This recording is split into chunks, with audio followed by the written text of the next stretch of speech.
Have you ever wondered what exactly is Vastu and how does it really work? Or how important is it to have a Vastu compliant home or office?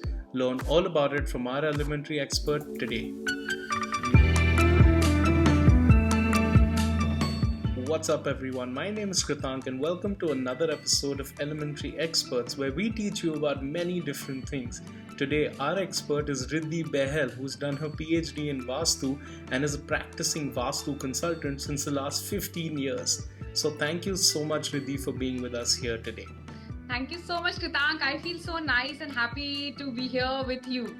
So let's begin. Let's bust all the myths and let's talk about Vastu. So let's dive right into it. What exactly is Vastu and how does it really work? See, everything in this universe is made of the 5 elements, including we humans, the plants, the trees, everything, is made of the 5 elements. Now, these 5 elements also have a role to play on the structure that we are using, be it our residence or be it our office.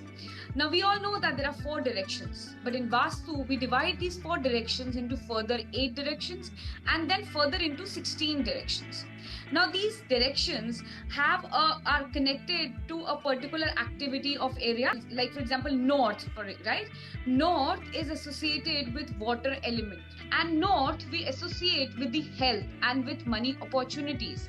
So, suppose somebody comes to me saying that we are facing health issues or we are not getting enough opportunities in life, that means there is some problem in the north area of north direction of your particular property. The balance of the 5 elements in a structure is what Vastu is all about. So, according to you, how important is it to have a Vastu compliant home or office? The elements are linked with the directions. So we try to find out that what are the areas of concern. Suppose like say somebody comes to me saying that, I'm working hard enough, my product is really good, but then there is no cash flow, people kind of, are not very regular with the payments that they give me. So what do I do? So this is the area of concern. So I need to go and check the direction associated with cash flow and find out that what is that is lacking in the particular structure, and then make it compliant, make it in alignment with the elements of that particular direction, so that the person is able to overcome this challenge. So similarly, there are different spheres of life, like health, as I said, money, relationship, career, litigation. There are so many aspects of our life, So here Vastu plays a very important role. If your structure is Vastu compliant, it'll help you lead a better life and a happy life. That is the aim of Vastu. See, this science was written some 5,000 years ago, maybe earlier than that. And with the advent of internet and Google, people are, randomly just searching information on Google and they're just blindly applying it.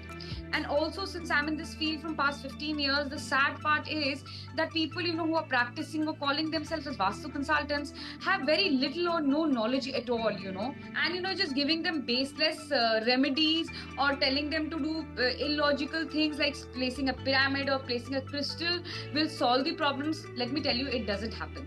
But having said that, Vastu has an answer or a solution to every problem. I also experienced this with me, that, people who come to me want, quick fix remedies, that we place something and, something will happen, will change my fortune overnight. This doesn't happen. Now, see, Kritank, there's a very strong myth which has been going around since ages. I don't know how it started and from where it started, and it's all across the internet. It's in some few of the Vastu books also that I've read, that if a property is north facing, it is good, and if a property is south facing, it is not good or it is bad. Believe me, it is a myth. It is nothing like this. No direction is a bad direction. Every direction has certain good qualities, In fact, Mr. Amitabh Bachchan, who has 2 houses, both his houses are south facing, and look the kind of, name and fame he has. So even if south facing is a bad property, as per the myth goes, I would love to have a south facing house, if it gives me that kind of name and fame. Not just Mr. Bachchan, I know so many people who have been so successful in life and are doing well in life and are residing in a house or have an office which is south facing. People who have a north facing house or north facing office and are facing challenges in life. There are similarly so many myths, Kritank, that we can go on talking about. A day will be less. Thank you so much, Kritank. It was really wonderful interacting with you and letting people know how exactly Vastu works. I hope it made sense to people and people do benefit out of it. If you have any more myths that you'd like to get busted, put them down in the comment section below and do let us know what other topics you'd like to learn about. Hit the like button if you felt this video helped you, and of course do subscribe to our channel for many more such videos. Thank you so much for watching, and Riddhi, a big thank you for you being here with us today.